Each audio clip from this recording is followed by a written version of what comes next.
जरा ये वीडियो देखिएगा।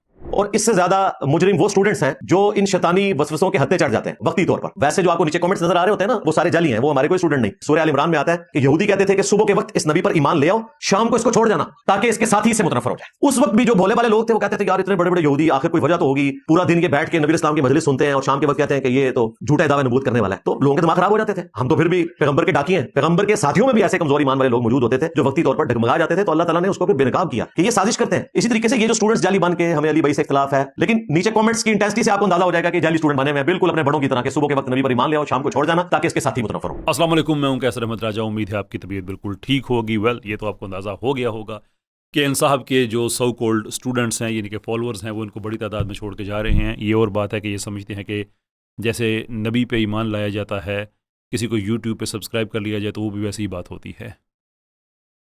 नो इट इज़न्ट, ये दो अलहदा चीज़ें हैं। नबी पे ईमान लाना एक और चीज़ है, उस पर वो ईमान है, पूरी ज़िंदगी है, ज़िंदगी के बाद आखिरत है। सब्सक्राइब करना, किसी को छोड़ देना, सब्सक्राइब करके अनफॉलो कर देना वगैरह वगैरह, ये रोज़ होता है, बड़े बड़े लोगों के साथ होता है। बट ये कह देना कि जैसे उनके साथ होता मेरे साथ हो रहा है, पहली बात तो ये कि अजीब तरह की ये सस्ती लॉजिक कहाँ से आ गई कि जनाब रिसालत में आप सल्लल्लाहु अलैहि वसल्लम के साथ मंजूम साजिश होती थी। आपको अगर कोई आदमी कहता है जनाब मैं आपसे इतफाक़ नहीं करता, तो आप अपने उन जिनको आप कल तक स्टूडेंट कह रहे थे, आज कह रहे हैं कि वो जाली हैं, और साथ कह रहे हैं कि ये मुनाफिक हैं। अब ये जाली हैं, ये मुनाफिक है, दो ही बातें हो सकती हैं ना। मुनाफिक तो कम से कम वो होगा जो 4 दिन तो आपका फॉलोअर रहा होगा। But what this man doesn't understand is कि जब लोग हमारे जो नज़रियाती तौर पे इतने मजबूत हैं कि उन्होंने कभी भी रिलीजन की ऑर्थोडॉक्सी को नहीं छोड़ा।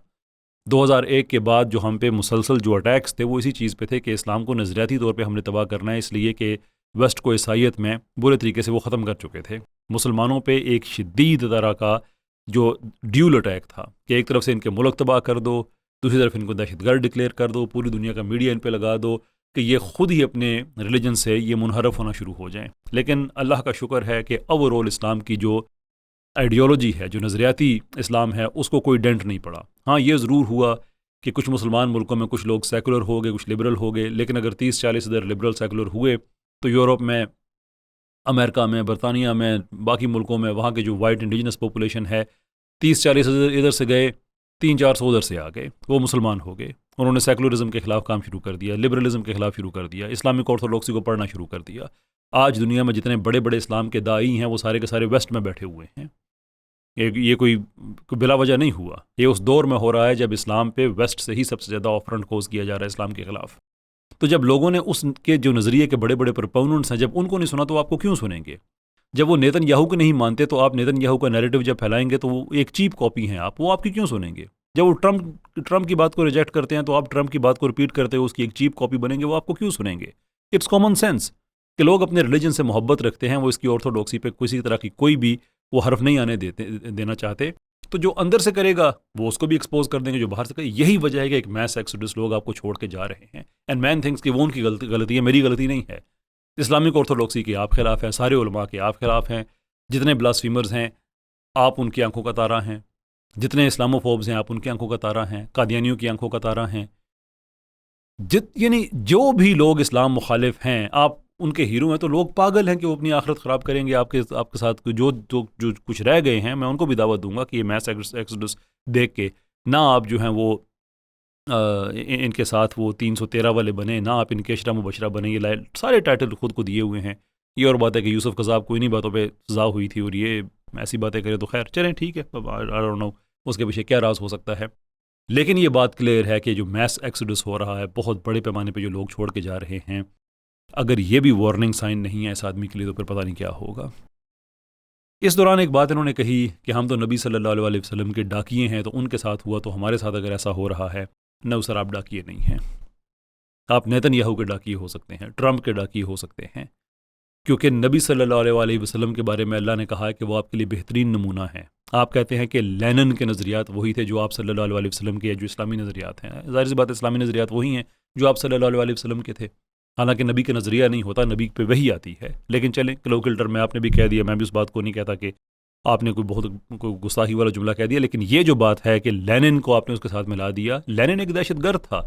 अल्लाह कहता है ये आपके लिए बेहतरीन मिसाल हैं। आप कहते हैं लेनिन भी ऐसा ही था, फिर लेनिन भी हमारे लिए बेहतरीन मिसाल है। वो एक दहशतगर्द आदमी था भाई। अप टू 1 मिलियन पीपल का वो कातिल, इस्लाम को बैन करने वाला, ये 1921-22 की तारीख आप पढ़े सेंट्रल एशिया की, जिसमें उसने मुसलमानों के साथ क्या किया था। उसके अलावा आप सहूनी नैरेटिव यूज़ करते हैं। नबी सल्लल्लाहु अलैहि वसल्लम ने कहा मेरा ज़माना बेहतरीन है, आपने कहा नहीं आज का ज़माना बेहतरीन है।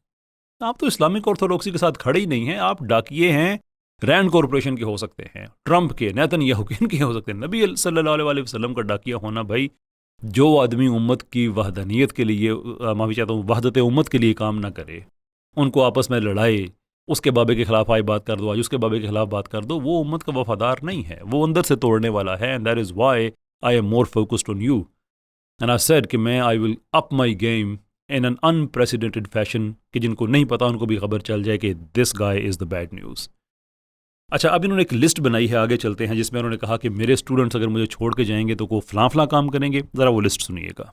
मुझे बताएं, हमारा कोई स्टूडेंट हमसे किसी मामले में इख्तिलाफ राय करने के बाद चिश्ती रसूलुल्लाह को सही कहना शुरू कर देगा, या वो कहेगा जी आंदा के बाद मैं थानवी रसूलुल्लाह को भी सही मानूंगा, आंदा के बाद मैं मियां को भी दुरूस्त समझूंगा, कब्रों से फैज निचोड़ने को भी दुरूस्त समझूंगा, और अब से मैं जो हूं वो यजीदी बन जाऊंगा, आंदा से मैं कादियानी वाली नमाज दोबारा शुरू कर दूंगा बगैर रफुल यदैन के। और बुखारी मुस्लिम में जो रफुल यदैन के साथ तरीका लिखा हुआ है नमाज का, रुकू में जाते वक्त और रुकू से उठते वक्त रफुल यदैन को मैं छोड़ दूंगा, और दोबारा मैंने हनफी कादियानियों वाली नमाज, जो कि हनफी बरेलवी भी पढ़ते हैं और हनफी देवबंदी भी, वो शुरू कर दूंगा। ऐसे होगा भाई। बाकी लिस्ट पे हम बाद में आएंगे। यहाँ पे मैं एक चीज़ को सेपरेटली एड्रेस करना चाहता हूँ, जो इन्होंने कहा कि वो स्टूडेंट्स जो हैं वो क्या कादियानियों वाली, हनफियों वाली नमाज शुरू करेंगे। अभी बड़े गौर से सुनिएगा कि ये आदमी अंदर से कितना गहरा है और ये क्या गेम खेल रहा है। ये दो बातें इसमें इसने कही, एक हनफियों वाली नमाज जो है वो कादियानियों वाली है, और दूसरी ये कि जो कादियानियों की है वो नमाज है। हालांकि कादियानी जो अपनी एक्सरसाइज करते हैं, जो वर्जिश करते हैं, भाई उन्होंने इस्लाम से ही अपना मज़हब छापा हुआ है, तो लाजमी सी बात है कि उनकी हर चीज़ इस्लाम की किसी ना किसी चीज़ से मिलती होगी। बड़ी सिंपल बात है, कोई आपको रॉकेट साइंटिस्ट होने की ज़रूरत नहीं है बात समझने के लिए। लेकिन उनकी नमाज में कुछ रिजेंबलेंस चूंकि मिलेगी अहले हदीस से, कुछ मिलेगी अहनाफ से, कुछ किसी और से मिलेगी। ये आपस में लड़ा रहा है कि वो कहेगा देखो तुम्हारी नमाज कादियानियों वाली, तुम्हारी कादियानियों वाली, तुम्हारी, और ये ऊपर से एंजॉय करता है, ये खुश होता है। और दूसरे इस बात में आपको उलझा के इसने आपके जहन में डाल दिया है कि वो जो कादियानी जो एक्सरसाइज करते हैं वो एक्सरसाइज असल में नमाज है, कादियानियों वाली नमाज। अगर कादियानियों वाली नमाज है तो फिर हमारी नमाज नहीं है, क्योंकि उनके नज़दीक हम काफिर हैं। अगर उनकी नमाज है तो फिर हमारी नहीं है। देखें कितना बड़ा ये गहरा आदमी है। इसको मैं दज्जाल सगीर इसलिए कहता हूँ, ये इसीलिए मैं इसको दज्जाल सगीर कहता हूँ कि दो चीज़ें इसने कैसी अचीव की हैं, एक मुसलमानों को आपस में लड़ाना और दूसरे कादियानियों की एक्सरसाइज को नमाज डिक्लेयर कर देना। कि उस पर कोई जब बहस होगी इस्लाम के मसाले के दौरान तो वो म्यार किस चीज़ को बनाएंगे, कादियानियों की नमाज। वो उसने जहन में आपके पका कर दिया। इमेजिन कितना ये मल्टी लेयर्ड दजाल है ये, और ये आपस में मुसलमानों को लड़ता देख के कितना खुश होता है, इस वीडियो से आप अंदाजा लगा लें। इन बरेलियों को पूछे कि ये वीडियो में आके बताएं क्या देवबंदियों के अज़ाइब वुज़ू चमकते होंगे। अगर ये कह रहे कि नहीं चमकते होंगे तो सरकार मैं तो लुढ़ी के डालूंगा, फिर बरेलवी नहीं बचता। देवबंदियों ने कहा जाओ तुम्हारे भी चमकते हो, मैं लुढ़ियां डालूंगा। यार कोई आदमी ऐसा हो जो उम्मत का दर्द रखता हो, स्कॉलर हो, वो इस्लाम के मुख्तलिफ जो मुकादब है अफकार हैं उनकी लड़ाई देकर लुढ़ियां डाल रहा हो, जो इस्लाम का वाकई जिसे कहते हैं कि मैं जनाब इस्लाम का खैर खा हूँ, इसकी गेम को समझें। ये किस तरह से अंदर बैठ के एक दूसरे से लोगों को लड़ा के उनको तोड़ रहा है, और कादियानियों को कैसे उसने उनकी एक्सरसाइज को नमाज डिक्लेयर किया हुआ है। खैर जो बाकी इसने जो लिस्ट अपनी गिनवाई है उसमें यह है जनाब कि मुझे बताएं कि क्या वो फ़लाँ बुज़ुर्ग को ऐसे कहना शुरू कर देंगे, फ़लाँ को ऐसे कहना शुरू कर देंगे। अच्छा ठीक है जनाब, वो बुज़ुर्गों वाली बात है, तो जो बुज़ुर्गों के जो उनके पैरोकार हैं वो आपको कई दफ़ा जवाब दे चुके हैं। लेकिन ये जो आप कहे कि रफ़ा यदैन करें या ना करें, या ये ऐसे है या वैसे है, इंजीनियर साहब ये आपके स्टूडेंट्स नहीं हैं, ये बात जहन में रखें। क्योंकि आपकी पैदाइश से पहले भी रफ़ा यदैन पे बहस चल रही थी, मेरे और आपके फ़ौत होने के बाद भी ये चलती रहेगी। ये 1400 साल से एक चीज़ चली आ रही है। उस ज़माने में भी सहाबा कुछ थे जो रफ़ा यदैन करते थे, कुछ नहीं करते थे। उसके बाद फ़िक्र डेवलप होना शुरू हुई, किसी ने एक फ़िक्र को फॉलो किया, किसी ने दूसरे को किया। ये चीज़ चलती रहेगी। इस पे अपना लेबल लगा लेना बिल्कुल ऐसे ही है जैसे वो पाकिस्तान में जनरल मुशर्रफ के ज़माने में एक पाकिस्तान मुस्लिम लीग बनी थी और उन्होंने कहना शुरू कर दिया था कि हमने पाकिस्तान बनाया है जो खुद मुशर्रफ के ज़माने में बने। ये जैसे कादियानियों ने अपना मज़हब बनाया और कहा कि ये इस्लाम है। ये ना करें। जो आपका नैरेटिव है आपके स्टूडेंट्स उसकी बात करेंगे। और मैं आपको चैलेंज करता हूँ, चैलेंज को भी छोड़ें, वो तो खैर आप लोगों में एक्सेप्ट करने का वो तो इंटेलेक्चुअल डीएनए है ही नहीं ना। आप एविडेंस देखें मेरी लाइव स्ट्रीम्स में, आपके स्टूडेंट्स जब आपके नैरेटिव पे चैलेंज होते हैं तो आज तक ऐसा हुआ ही नहीं कि किसी ने आपसे इत्तफाक किया हो, एंड में सारे आपसे इख्तलाफ करके जाते हैं। आपका नैरेटिव क्या है भला? कादियानियों के अज़ाए वज़ू चमक रहे होंगे। आपका नैरेटिव क्या है? उनका ज़बिया हलाल है। और आपका नैरेटिव क्या है? आपका नैरेटिव ये है कि जो गज़ा से ये पूरी फ़लस्तीन से लोग जो हैं वो छोड़ जाएं, यानी कि मस्जिद अक्सा भी हम सहूनियों के हवाले कर दें। आपके ये नैरेटिव्स हैं, रैंड कॉरपोरेशन वाले हैं। ये इससे पहले जो बहसें चली जा रही हैं उस पर अपना ठप्पा ना लगाएं, वो आपके पैदा होने से पहले भी जारी थी, वो होती रहेंगी।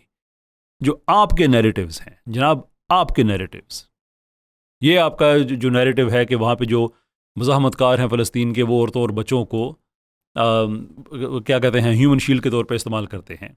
आपका नैरेटिव से इनके पाकिस्तान में आपने इंट्रोड्यूस किया। वैसे तो नैरेटिव वो भी सहूनियों के ही हैं, आपके तो ओरिजिनल नहीं हैं। बाकी आपने जो ईरान वगैरह के बारे में बातें की, कोई ऐसा आदमी नहीं है। मेरी स्ट्रीम में कई दफ़ा हुआ है कि आपके स्टूडेंट्स आए हैं ये बातें लेके, जिससे पूछा सब ने डिसोन किया कि नहीं जनाब इस बात में हम नहीं करते। तो आपके जो स्टूडेंट्स आप कहते हैं ना मुझे छोड़ देंगे, तो वो इन बातों को किसी दिन अपने स्टूडेंट्स को भेजिएगा। या वैसे एक काम करें, मैं तो इस चीज़ पर यकीन नहीं रखता कि कोई बहस के अंदर कोई कोई क्या कहते हैं बदमज़गी हो या इस तरह की बातें हों। लाइव स्ट्रीम मैं करता हूँ, कभी आप तशरीफ़ ले आएँ, आप करते हैं, कभी मुझे कहें, मैं आ जाता हूँ, उसमें हम बात करते हैं। आपके भी 3 मिलियन सब्सक्राइबर्स वगैरह हैं। और मुझे बाय द वे कोई हैरत नहीं होगी कि कल अगर कोई आदमी मुझे ये बताए कि ये सारे बॉट्स हैं। वो मैं इसलिए कह रहा हूँ कि आपके पुराने वीडियोज़ अगर देखें तो उसमें 7 मिलियन 8 मिलियन व्यूज़ होते थे। नई वीडियोज़ देखें तो बात हज़ारों तक आ चुकी है। अब जो लाखों में है वो भी कोई बहुत से लाखों में नहीं है। तो 3 मिलियन सब्सक्राइबर हों और आपकी व्यूअरशिप जो है वो गिर रही हो इतनी तेज़ी के साथ, क्योंकि लोग आपको छोड़ के जा रहे हैं। At the same time live stream में आप देख लें, मुफ्ती यासर साहब है मिसाल के तौर पे, उनके टोटल आप सब्सक्राइबर्स देखें और उनकी लाइव स्ट्रीम की ऑडियंस देखें, मेरे देखें 2.25 लाख के लगभग हैं यूट्यूब पे, और मेरी लाइव स्ट्रीम की आप जो व्यूअरशिप है जो यूट्यूब की है, मैं उसकी बात कर रहा हूँ, आप वो देखें तो आपको तकरीबन आप देख सकें कि 20 से 40 हज़ार लोग देख लेते हैं। आपकी लाइव स्ट्रीम होती है 3 मिलियन लोग, और आपकी लाइव स्ट्रीम देखने कितने लोग आए हुए होते हैं? That's a question.